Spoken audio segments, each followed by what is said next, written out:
Imagine opening a royal tomb and finding a king, a queen, gold everywhere, and dozens of people arranged beside them like a final ceremony.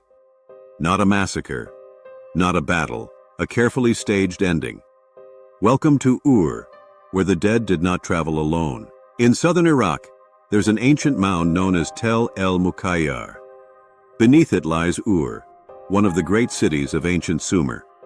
In the 1920s, archaeologist Leonard Woolley led excavations here, uncovering temples, houses, and a cemetery. But not just any cemetery, a royal cemetery. The kind of treasure that makes history feel loud. Then Woolley found something that made it feel colder, pits filled with bodies laid out in order. Some with cups nearby. Some dressed as if for court, as if a final procession stepped into the earth and never came out. One of the most famous burials is linked to a woman known as Puabi.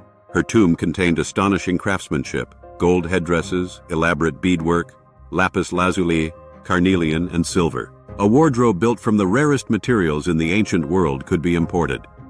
This is where Ur becomes a global story, because lapis lazuli likely traveled from far regions like Afghanistan. Gold from who knows how many hands. So even 4,500 years ago, Ur was not isolated. It was plugged into a network of exchange, influence, and power. But the gold is not the sharpest detail, and the arrangement is what freezes your blood.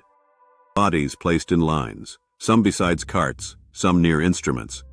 One famous set includes lyres, beautiful wooden harps decorated with animal-headed panels. This does not look like panic. It looks like a choreography, which triggered the debate that still hasn't died. Were these people sacrificed to serve their ruler in the next world? Did they drink something? Were they coerced? Was it a ritual? Was it politics? Woolley initially thought it was willing participation, a ceremonial ending. Later analysis has suggested more complicated possibilities, including trauma and forced death. The truth may be darker than the neat story. What we do know is this.